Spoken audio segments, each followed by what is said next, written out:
Amanda, and I am the founder and creator of Elia Parfum. I am here with the amazing Emily Lowman. Hey guys! Who is my contact, my friend at A21, and I love how our relationship has blossomed. Same. I love how brilliant you are, and I love your heart, and it's just been so amazing this last year to work with you and to work with A21. Yeah. So I thought it would be great for the month of October to raise up human trafficking and talk about A21 and Walk for Freedom, which is October 16th. Yeah. And tell me a little bit about Walk for Freedom. Yeah. So Walk for Freedom is our global day to spread awareness. If you want to think about it like that, that's a day we mobilize so many people around the world who want to make a difference in the fight against human trafficking. And this is the way we take a practical stand. So what it looks like is hundreds of walks all over the world with thousands of people taking part in these walks and taking steps to show in their community that they're not okay with the fact that human trafficking exists and that they want to make a difference. And so awareness is promoted throughout the whole month of October and the lead up to the walk. On the day of the walk, the walkers have flyers. There's different signs that are being carried. We stop to talk to people, educate them. We get local businesses involved. I love it, yes. And so it's a really amazing day each year where thousands of people walk all around the world to show that there's more people against slavery than for it. So do they sign up to walk and it's a specific walk that they take, or do they just go outside their house and walk around? Yeah, walk down the street. I mean, you could do that if you wanted to.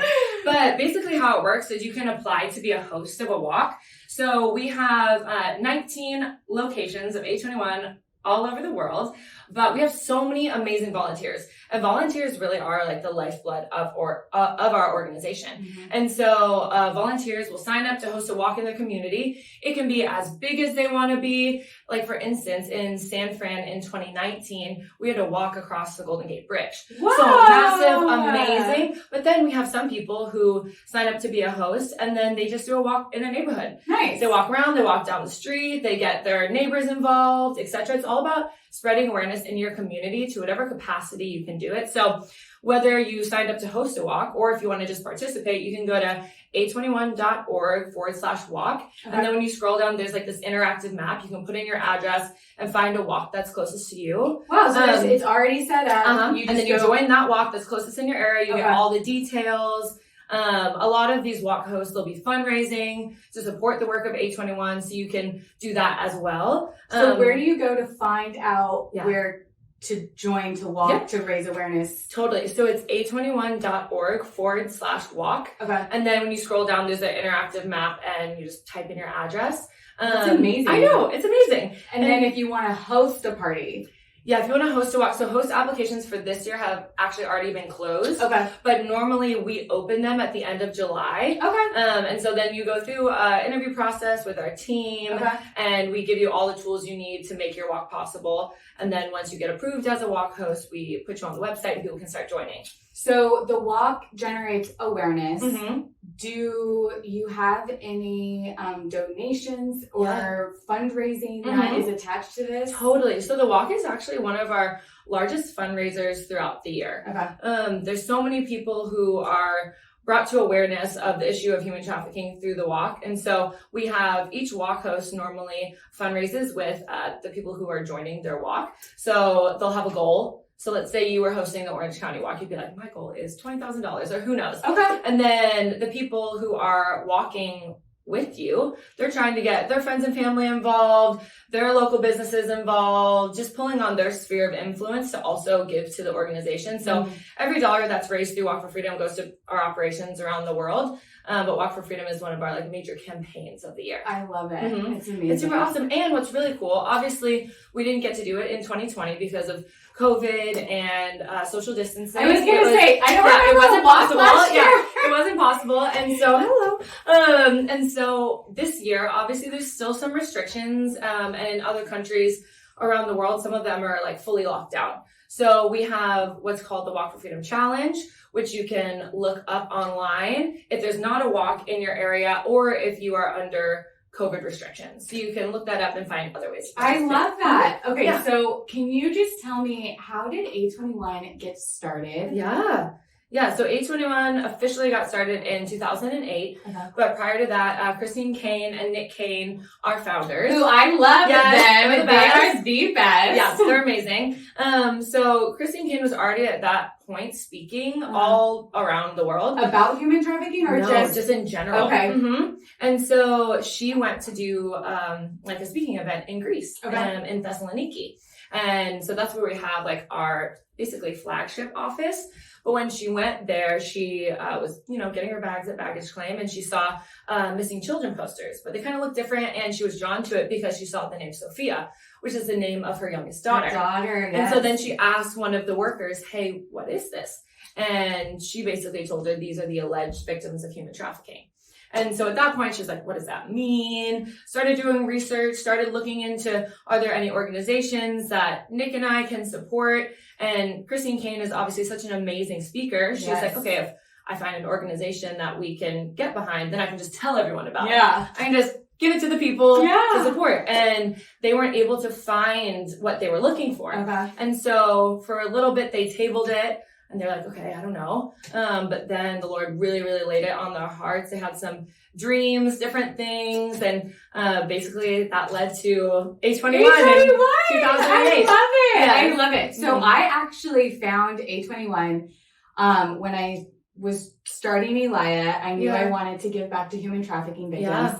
And I didn't really know which organization to start with or to where to look or anything. Totally. It can be kind of overwhelming. Well, starting a business is. That's also overwhelming, But I was on Instagram and I love Selena Gomez. Oh, yes. Love her. Angel. She is the best. And I saw on her bio that she was supporting A21 and it had human trafficking in the bio. And I was like, well, this is a sign. Yeah, you're like, wait, what is this? Check it out. So then I go down the rabbit hole and then I see that it's Christine Kane. So the world is just so interconnected, so small. And it was God speaking to me then and there that I knew I wanted to be a part of this mission. And I think the cherry on top was that you guys were in Santa Ana, Costa Mesa area, and we're here in Newport Beach. And so it was so nice to call you, come meet you within like, be like, 20 minutes. About this. But I just remember sitting down in that little coffee courtyard and talking to you and talking about Elia and talking about A21 and human trafficking, and just, I love what you and Nick and Christine and really everyone the whole team that's putting their heart and time into, one, making the world a better place, but two, like making a difference in the lives of these victims. All over the world. It breaks my heart. It really does. So on that note, I want to talk to you a little bit about human trafficking in more details and knowing, like, what does it look like for our audience who wants to get more involved, who wants to make a difference. Buy Elia Parfum. That's number one. That'll help. Exactly. And you smell good, so. And, but for them to know, like, what to look for. Because it's hidden in plain sight. Yeah, that's what we always say. And that's a really interesting thing, because after you learn about the issue of human trafficking, you're like, how many times did I see this before I knew what to look for? Nails done. It can happen in any place. Yes. And that's the thing. It's not just, it happens in every country. Absolutely. Which a lot of people don't think of. They think that it maybe only happens in places where like poverty is really high, but it affects all socioeconomic statuses. It is, not partial to one group of people. It affects all people. The only thing that needs to be present for a potential human trafficking scenario is vulnerability.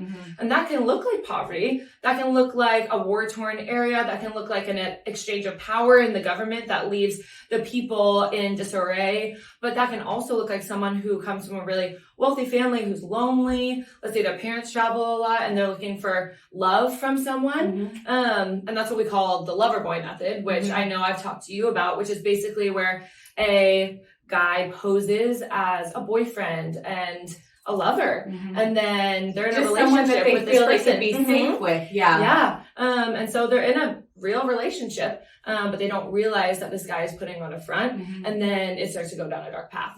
And so there are so many things to look out for. We actually have our Can You See Me videos, which these videos are amazing. So basically, human trafficking looks different in every single country. There are similarities, but it takes on different forms. Because every culture is different. And so why would human trafficking not be? Yeah. And so with that being said, we have an awareness campaign called Can You See Me? It's in so many airports, transportation centers, on billboards, all over the US. We have it also in the UK, in Thailand, in Latin America. Really successful. Oh my gosh, it's been amazing. Okay. Because basically what it does is there's different videos. They're short videos. We have 30-second versions, 1-minute version, 5-minute version, depending on, what it's being used for. And with that being said, these videos show a common scenario of human trafficking. So it shows like, okay, let's say for instance, online exploitation. Yeah. What does this look like? Yes. And then we have all these videos housed on our website. And underneath each video, it has a breakdown of signs of human trafficking. Okay. So you watch the video. Different signs for different examples, for different situations. Yeah. So you watch the video and then you look and you're like, oh yeah, I did see that. Oh, I saw that as well. And so there's some things that are, kind of red flags that most people would be aware of, like signs of abuse. Okay. If you see someone who's bruised and battered, that should signal an alarm for in your mind. Yes. You see someone who's super malnourished or who looks like they might be strung out on drugs or struggling with addictions. A lot of times traffickers can force drug use on the victims.